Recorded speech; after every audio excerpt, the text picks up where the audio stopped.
Mahtab horror stories के एक और नए एपिसोड में आपका स्वागत है। दोस्तों, अगर आप पहली बार मेरे इस चैनल पर आए हैं और पहली ही बार मेरी आवाज़ सुनने जा रहे हैं तो कृपया करके इस चैनल को सब्सक्राइब कर लीजिए। तो चलिए बढ़ते हैं अपनी कहानी की तरफ। रात के 2 बज रहे थे। राहुल की अचानक से नींद खुली। शायद उसने कोई आवाज़ सुनी थी। उसने अंधेरे में अपने डबल बेड पर हाथ फेरा तो वहाँ उसकी पत्नी नेहा नहीं थी। उसने सोचा कि शायद वो टॉयलेट गई होगी, लेकिन बेडरूम का गेट खुला हुआ था और टॉयलेट तो उसके बेडरूम से अटैच था। फिर ये गेट क्यों खुला हुआ है? राहुल ने अपने आप से पूछा। इसका मतलब नेहा टॉयलेट में नहीं है, वो बाहर है। राहुल फिर अपने आप से बड़बड़ाने लगा। राहुल अपने रूम से बाहर आया। वो एक 3 कमरे का फ्लैट था। राहुल ने सारे कमरे में देखा, लेकिन उसे नेहा कहीं नज़र नहीं आई। तभी उसकी नज़र कमरे से लगी बालकनी पर पड़ी। उसे वहां कोई आराम कुर्सी पर बैठकर हिलता हुआ नजर आया। उसकी पीठ राहुल की तरफ थी और वहां अंधेरा भी था, इसलिए पहचानना मुश्किल था कि वहां कौन बैठा है। राहुल को लगा शायद वो नेहा है, लेकिन नेहा इतनी रात में वहां क्यों बैठेगी भला? राहुल ने फिर अपने आप से सवाल करा। राहुल ने थोड़ा घबराते हुए उसके पास जाकर उसे आवाज़ लगाई। नेहा, ओ नेहा, तुम इतनी रात में यहाँ क्या कर रही हो? लेकिन उसकी आवाज़ सुनने के बाद भी उधर से कोई जवाब नहीं आया। वो वैसे ही आराम कुर्सी पर हिलती रही। राहुल ने जब देखा कि वो कोई जवाब नहीं दे रही तो वह उसके पास जाकर उसके कंधे पर हाथ रखकर बोला, नेहा, क्या हुआ तुम्हें? तुम कुछ बोल क्यों नहीं रही हो? अचानक अपने कंधे पर किसी का हाथ महसूस करके नेहा झटके से उस कुर्सी से उठ खड़ी हुई और फिर उसने पलटकर राहुल की तरफ देखा। राहुल उसका चेहरा देखकर चौंक गया। उसके बाल खुले हुए थे, उसकी आंखें लाल थी, जैसे किसी ने उसकी आंखों में मिर्च झोंक दी हो।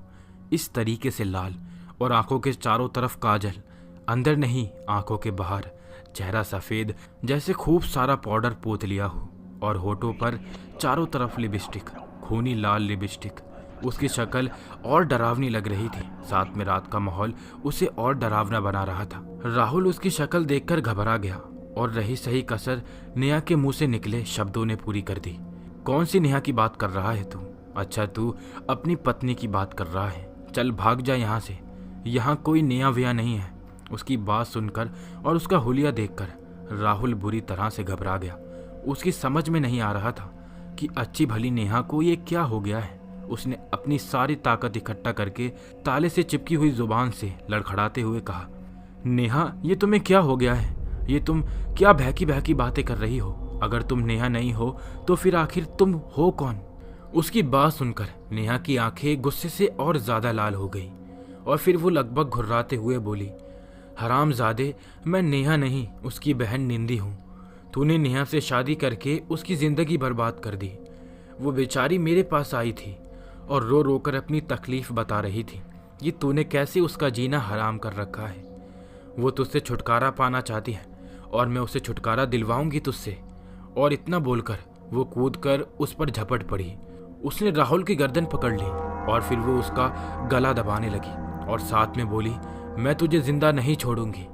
राहुल को नेहा से ये उम्मीद नहीं थी कि वो अचानक उस पर हमला कर देगी। वो इसके लिए तैयार नहीं था, इसीलिए वो अपने आप को बचा नहीं पाया। नेहा उसकी गर्दन पूरी ताकत से दबा रही थी और वो पूरी ताकत लगाकर भी उसकी पकड़ से छूट नहीं पा रहा था।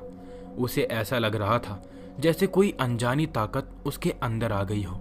बड़ी मुश्किल से राहुल ने दबी हुई गर्दन से बोलने की कोशिश की, नेहा, ये तुम क्या कर रही हो?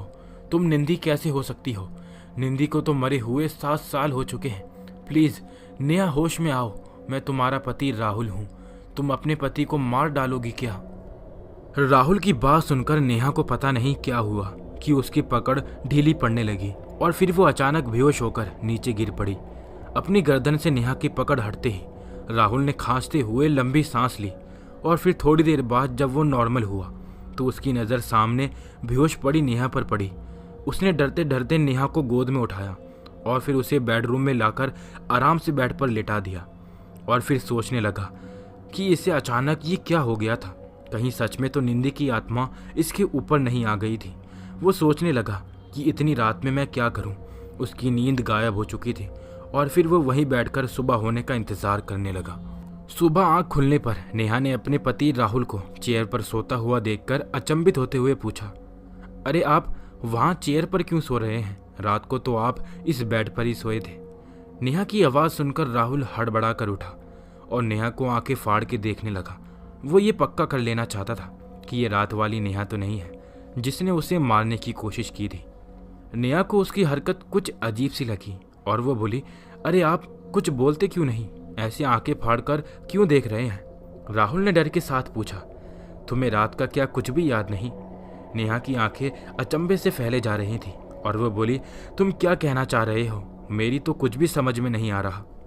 नेहा को समझता न देखकर राहुल ने उसे रात की सारी बात विस्तार में बता दी। राहुल की बात सुनकर नेहा ने उसका चेहरा ऐसे देखा जैसे उसने कोई एलियन देख लिया हो। उसे अपनी तरफ ऐसा देखते हुए देखकर राहुल ने उसका हाथ पकड़ उसे आईने के सामने खड़ा कर दिया। नेहा का चेहरा अब भी वैसा ही डरावना था जैसा रात में था। नेहा अपने चेहरे को देखकर खुद ही डर गई और चीख कर आईने के सामने से हट गई। अब उसे भी राहुल की बात पर यकीन सा होने लगा था और फिर ये यकीन होने पर वो रोने लगी और साथ ही बड़बड़ाने लगी, ये मुझे क्या हो गया है? अब मैं क्या करूँगी? राहुल, कहीं तुम मुझे छोड़ तो नहीं दोगे? उसको इस तरह रोता देखकर राहुल ने उसको अपनी बाहों में कैद कर लिया और प्यार से उसके सर पर हाथ फेरकर बोला, अरे यार, तुम कैसी बात कर रही हो? भला मैं तुम्हें कभी अपने से अलग कर सकता हूँ? तुम परेशान मत हो, हम आज ही किसी अच्छे डॉक्टर के पास चलते हैं। देखना तुम बहुत जल्दी ठीक हो जाओगी। अच्छा, अब तुम जल्दी से तैयार हो जाओ और मैं भी ऑफिस के लिए छुट्टी ले लेता हूँ। थोड़ी देर के बाद ही वो दोनों शहर के मशहूर डॉक्टर के सामने थे। राहुल ने डॉक्टर के सामने रात में घटी घटना पूरी विस्तार से बता दी। थोड़ी देर तक चुप रहने के बाद डॉक्टर ने कुछ बोलने से पहले नेहा को अपने कैबिन से बाहर बैठने का इशारा करा। उसका इशारा समझकर नेहा ने राहुल की तरफ देखा जैसे पूछ रही हो कि वो क्या करे। राहुल ने नेहा से कहा, कोई बात नहीं, तुम बाहर वेट करो, मैं अभी डॉक्टर साहब से बात करके आता हूँ। उसकी बात सुनकर नेहा ना चाहते हुए भी बाहर चली गई। डॉक्टर साहब बोले, हाँ तो राहुल जी, ये बताइए कि आपकी शादी को कितना समय हो गया है और क्या इस तरह की कोई घटना पहले भी हुई है? डॉक्टर साहब, हमारी शादी को 7 महीने हो चुके हैं और ये रात वाली घटना पहली ही बार हुई है। डॉक्टर साहब बोले, देखिए, मुझे लगता है कि नेहा के दिमाग पर अभी भी अपनी बहन के मरने का सदमा कुछ ज़्यादा ही गहरा बैठ गया है और इसी वजह से वो एक बीमारी का शिकार हो गई है। इसके सोने के बाद इसका मन इस पर हावी होकर इसे निंदी बना देता है। आपको ज़्यादा चिंता करने की ज़रूरत नहीं है, मेरे इलाज से ये जल्दी ही ठीक हो जाएगी। राहुल बोला, डॉक्टर साहब, उसकी बीमारी उसके लिए या किसी और के लिए खतरा तो नहीं है? राहुल ने रात में अपने ऊपर हमले को याद करके डॉक्टर से पूछा। उसकी बात सुनकर डॉक्टर साहब मुस्कुराते हुए बोले, देखिए, फिलहाल तो खतरा है, ये अपना या फिर किसी और का भी नुकसान कर सकती है, लेकिन आप ज़्यादा परेशान मत होइए। मैं जो मेडिसिन आपको दूंगा उससे नेहा को आराम मिलेगा और रात में ये गहरी नींद में सोएगी। आप उठाओगे तब भी ये नहीं उठेगी। डॉक्टर की बात सुनकर राहुल काफ़ी हद तक संतुष्ट हो गया और फिर वो वहाँ से मेडिसिन लेकर वापस अपने फ्लैट पर आ गया। जैसे आग लगने का पता धुएं से चलता है, वैसे ही नेहा की बीमारी का पता पड़ोस में सबको चल गया और वे उससे बात करने से घबराने लगे। नेहा बेचारी सारे दिन घर में अकेली पड़ी रहती क्योंकि राहुल भी घर पर कब तक रुकता, उसे नौकरी जो करनी थी। इसी तरह एक दिन शाम को राहुल ऑफिस से शाम को 7 बजे घर लौटा। उसने फ्लैट की डोरबेल बजाई लेकिन गेट नहीं खुला। उसने थोड़ी देर वेट करके फिर से लगातार बेल बजाई लेकिन गेट फिर भी नहीं खुला। अब तक राहुल का दिल बहुत जोरों से धड़कने लगा। उसे लगा कोई अनहोनी ना हो गई हो और ये सोचकर वो फ्लैट के गेट को तोड़ने के लिए जोरों से लात मारने लगा। शोर सुनकर उसके पड़ोसी भी बाहर निकल आए। राहुल ने उन्हें सारी बात बता दी। वह लोग भी उसके साथ गेट तोड़ने में लग गए। थोड़ी देर में ही वो गेट टूटकर गिर पड़ा। राहुल दौड़ता हुआ अंदर गया। नेहा उस कमरे में नहीं थी। वो आवाज़ लगाता हुआ दूसरे कमरे की तरफ दौड़ पड़ा और पीछे पीछे उसके पड़ोसी भी। राहुल जैसे ही बेडरूम में पहुंचा, वहां का दृश्य देखकर उसकी चीख निकल गई। सामने फर्श पर एक आदमी की लाश पड़ी थी, एक 26-27 साल के आदमी की लाश। उसे किसी ने चाकू से बड़ी बेरहमी से मारा था। राहुल उसे पहचान नहीं पाया। उसने उसे पहली बार देखा था। तभी उसने रूम में नज़र घुमाई तो सामने बेड पर नेहा बेहोश पड़ी थी। उसके हाथ में सब्जी काटने वाला चाकू था जो पूरा खून से सना पड़ा था और उसके कपड़े भी खून से सने थे। वहाँ का दृश्य देखकर राहुल सर पकड़कर वहीं ज़मीन पर बैठ गया। वो सोचने लगा, ये क्या हो गया नेहा से, और ये आदमी कौन है? अब नेहा का क्या होगा? मैं नेहा को फांसी के फंदे से कैसे बचा पाऊंगा? राहुल की समझ में कुछ नहीं आ रहा था कि वो क्या करे। उसने ऐसी अनहोनी की कल्पना भी नहीं की थी। वो अब भी उस कमरे की फर्श पर निढाल पड़ा था। पड़ोसी उसे हिम्मत बनाए रखने को कह रहे थे और नेहा अब भी बेड पर बेहोश पड़ी थी। थोड़ी देर में ही वहां पुलिस आ गई। शायद किसी पड़ोसी ने उन्हें सूचना दे दी थी। पुलिस वालों ने आते ही सबसे पहले सभी को उस कमरे से बाहर कर दिया और फिर वह अपनी जांच में जुट गए। थोड़ी देर के बाद पुलिस इंस्पेक्टर बाहर आया और उसने पूछा कि इस फ्लैट के मालिक कौन है और उसका रिश्ता इस बेहोश औरत से क्या है। इंस्पेक्टर का सवाल सुनकर राहुल सामने आया और फिर उसने शुरू से आखिरी तक सब बता दिया। इंस्पेक्टर ने उसकी बात बड़े ध्यान से सुनी और फिर उसने कमरे में वापस जाकर नेहा के चेहरे पर पानी के छींटे मारकर उठाने का प्रयास किया। 2-3 बार छींटे मारने के बाद नेहा को धीरे धीरे होश आने लगा, लेकिन जैसे ही उसे पूरी तरह से होश आया तो अपने सामने पुलिस को देखकर डर गई। उसे समझ में नहीं आया कि मेरे पति के साथ ये पुलिस क्यों है। तभी उसकी निगाह अपने हाथ में पकड़े खून से सने चाकू पर पड़ी और साथ ही अपने कपड़ों पर लगे खून पर भी। वो एकदम से बुरी तरह घबरा गई और फिर उसने चाकू को सामने की तरफ फेंक दिया। वो चाकू सामने पड़ी लाश के पास जा गिरा। जैसे ही वह चाकू गिरा तो नेहा की निगाह सामने पड़ी लाश पर पड़ी और लाश देखते ही उसकी चीख निकल गई। उसने जोर से राहुल को आवाज़ लगाई और फिर उससे लिपट गई। उसकी कुछ भी समझ में नहीं आ रहा था कि ये सब क्या है। उसकी हालत देखकर राहुल उसके लिए पानी ले आया और फिर उसने ये सारी घटना उसे बता दी, कैसे वो ऑफिस से आया और फिर गेट तोड़कर अंदर आया और फिर ये सब कुछ देखा। नेहा को अब भी यकीन नहीं हो रहा था कि ये सब उसने करा होगा। वो भला किसी को क्यों मारेगी? अभी वो सोच ही रही थी कि इंस्पेक्टर ने उससे पूछा, क्या आप इस आदमी को जानती हैं और क्या वजह थी जो आपने इसे मारा? इंस्पेक्टर का सवाल सुनकर नेहा से पहले राहुल बोल पड़ा, सर ये भला इसे क्यों मारेगी? ये तो इसे जानती भी नहीं है। हमने आज से पहले इसे नहीं देखा और वैसे भी ये मानसिक रूप से बीमार चल रही है।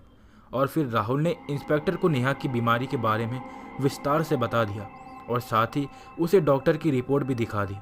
इंस्पेक्टर ने सारी बात सुनने और रिपोर्ट देखने के बाद राहुल से कहा, देखिए मेरी मदद आपके साथ है, लेकिन मैं कानून के हाथों मजबूर हूँ। मुझे अभी तो आपकी वाइफ को अरेस्ट करना ही पड़ेगा। बाकी आप कल कोर्ट में ये सारी रिपोर्ट दिखा देना। हो सकता है इन्हें वहाँ से राहत मिल जाए। और फिर ये कहकर पुलिस वाले नेहा को अपने साथ ले गए।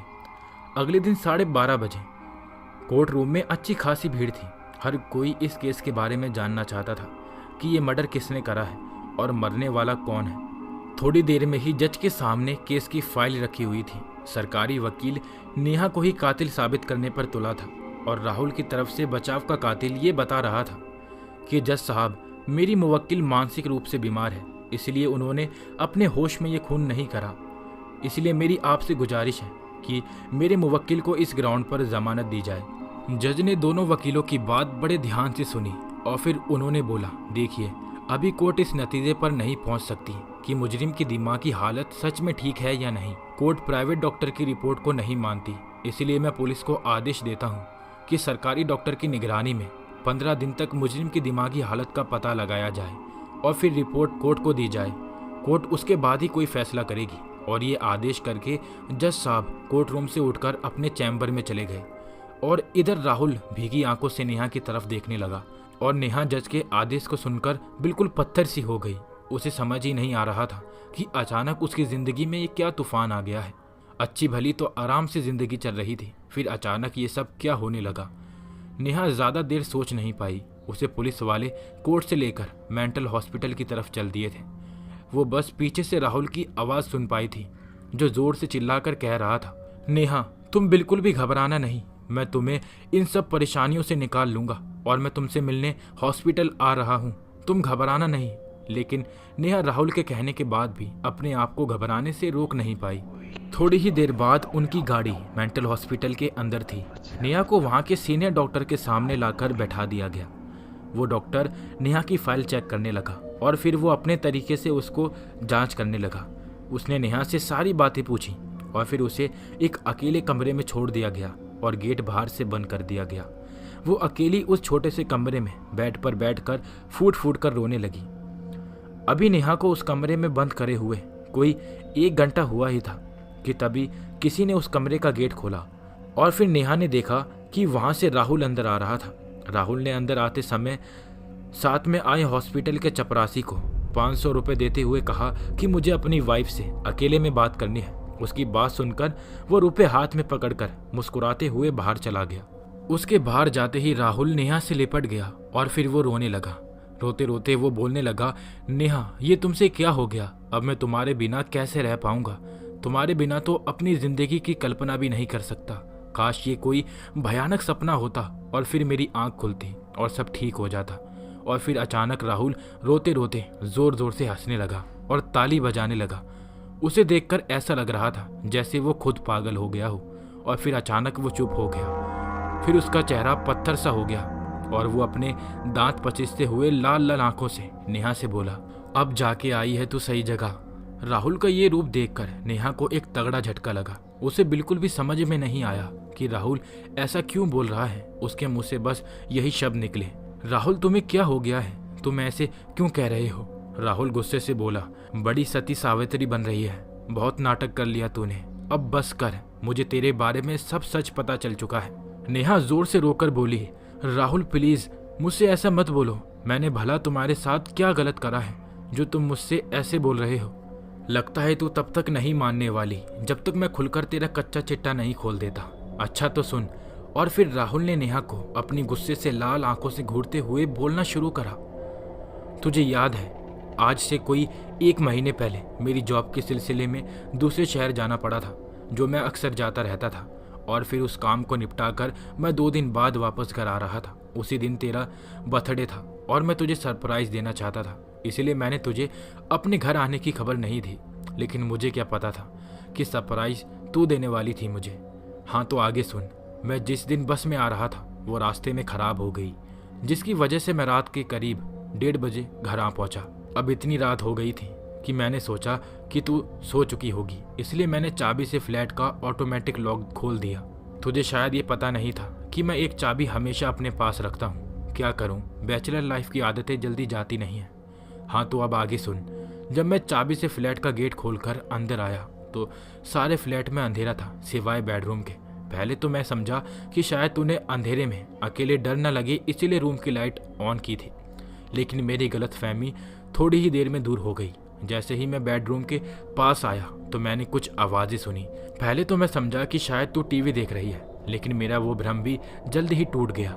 मैंने बेडरूम के की होल से अंदर देखा तो किसी दूसरे आदमी के साथ थी। मैं वो दृश्य देखकर आसमान से आकर नीचे गिरा। मन तो करा कि तुम दोनों का वहीं पर खून कर दूं, लेकिन पता नहीं क्या हुआ कि मैं ये सब करने की हिम्मत न जुटा पाया।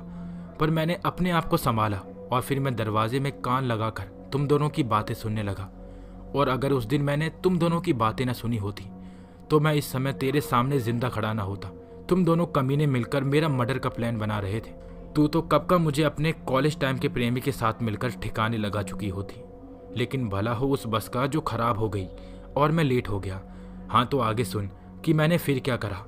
मैंने जब तुम दोनों की सारी बातें सुन ली और फिर मुझे यकीन हो गया कि तू वो नहीं जिसे मैंने अग्नि के साथ फेरे लेकर आया था, बल्कि तू कोई और है। बस फिर मैं जैसे आया था वैसे ही चुपचाप वहां से चला गया। और फिर वो रात मैंने एक होटल में काटी। फिर अगले दिन मैं घर वापस आ गया। मैंने तुझे कानों कान कुछ खबर नहीं लगने दी, बस मैं तुझसे सतर्क हो गया, ऐसा सतर्क जिससे तुझे कोई शक न हो। और फिर मैं तुझे और तेरे आशिक को ठिकाने लगाने की प्लानिंग सोचने लगा। और फिर एक दिन मुझे तुम दोनों को ठिकाने लगाने का आइडिया मिला। मुझे पता था कि 7 साल पहले तेरी बहन निधि की मौत हो चुकी है। बस वहीं से मुझे आइडिया मिला। तुझे याद है जिस रात तूने मुझ पर हमला करा था, उस रात सोने से पहले मैंने तुझे अपने हाथों से कॉफ़ी बनाकर पिलाई थी। तुझे पता है वो सिर्फ कॉफ़ी नहीं थी, मैंने उसमें नींद की गोलियां मिला दी थी, इतनी सारी कि तेरे सर पर ढोल भी बजाए तो तू ना उठे। और फिर जब तू बेहोश हो गई तो फिर मैंने तेरा वो भूतिया मेकअप बड़े इत्मीनान से करा। और फिर जब सुबह तुझे होश आया तो मैंने तुझे वो कहानी अपनी तरह से बनाकर सुनाई। और फिर मैं तुझे उस दिमाग के डॉक्टर के पास ले गया ताकि सबको यकीन हो जाए कि तू पागल है। और फिर उस दिन जिस दिन तूने अपने आशिक का मर्डर करा, अरे ना तूने नहीं, मैंने करवाया था उस हरामजादे का मर्डर। अब सुन, जैसे कि तुझे भी नहीं पता चला। अच्छा चल याद कर उस दिन की सुबह। नाश्ते के बाद मैंने तुझे कुछ नई दवाइयाँ भी दी थी खाने को। असल में वो दवा नहीं थी, तुझे फिर से बेहोश करने की गोली थी। और फिर थोड़ी देर के बाद तू बेहोश हो गई थी। फिर मैंने तेरे मोबाइल से ही तेरे आशिक को मैसेज करा कि वो यहाँ 12 बजे तक आ जाए। मेरा पति ऑफिस के काम से शहर से बाहर गया है। मैं जानता था कि वो ये मैसेज पढ़ते ही दौड़ा दौड़ा आएगा, और वही हुआ। मैं ये भी जानता था कि अगर मैं अपने हाथों से उसे मारूंगा तो मैं फंस जाऊंगा। इसलिए मैं टाइम से अपने ऑफिस चला गया और तेरे आशिक के मर्डर का कॉन्ट्रैक्ट मैंने एक गुंडे को सौंप दिया। उसे मैंने सब समझा दिया था कि उसे कैसे मारना है और कैसे तुझे फंसाना है। फिर मैंने उसे फ्लैट पर 11 बजे ही भेज दिया, उसी चाबी के साथ। और फिर उसने अपना काम बड़ी ही सफाई से करा, एकदम परफेक्ट। उसके काम से खुश होकर मैंने तो उसे बाद में टिप भी दी। इससे आगे का तो तुझे पता ही है। और अब आई तेरी बारी। अगर मैं तुझे वहाँ फ्लैट पर मरवा देता तो मैं ज़रूर फंसता। इसीलिए मैंने तुझे तब तक नहीं मरवाया। तू तो अब मरेगी यहाँ इस पागल खाने में, और वो भी आत्महत्या करके। मुझे उस कॉन्ट्रैक्ट क्लर्क का काम इतना पसंद आया कि मैंने उसे एक और कॉन्ट्रैक्ट दे दिया, तेरी आत्महत्या का कॉन्ट्रैक्ट। तू वैसे भी कानून की नज़र में पागल है, और तू जानती है कि पागल कुछ भी कर सकता है, आत्महत्या भी। मैंने इस पागल खाने के कुछ लोगों को खरीद लिया है, वो भी तुझे इस पापी संसार से मुक्ति दिलाने में मदद करेंगे। बस अब तू चिंता मत कर, 1-2 दिन में तू इस तकलीफ से मुक्त हो जाएगी। अच्छा डार्लिंग, अब मैं चलता हूँ, फिर मिलेंगे तेरे अंतिम संस्कार पर। और ये बोलकर राहुल ने नेहा को गले लगा लिया और बोला, एक बार एक बेवफा को गले लगा के तो देखूं, पता तो चले ये साला दिल कितनी जोर से धड़कता है। और फिर वो दहाके लगाने लगा और फिर एकदम से चुप होकर रोते हुए बाहर की तरफ चल दिया ताकि बाहर किसी को शक ना हो। और इधर नेहा जोर जोर से रोते हुए चिल्लाकर राहुल से बोल रही थी, राहुल मुझे माफ़ कर दो, मुझसे गलती हो गई। अब मैं सारी ज़िंदगी तुम्हारी वफादार रहूँगी, बस एक बार मुझे माफ़ कर दो। और दोस्तों, इस तरह इस कहानी का अंत हो जाता है। आशा करता हूँ आपको ये कहानी पसंद आई होगी। अगर आपको ये कहानी पसंद आई है तो हमारे चैनल को सब्सक्राइब करके इस वीडियो को लाइक ज़रूर कर दें। अभी मैं लेता हूँ आपसे अलविदा।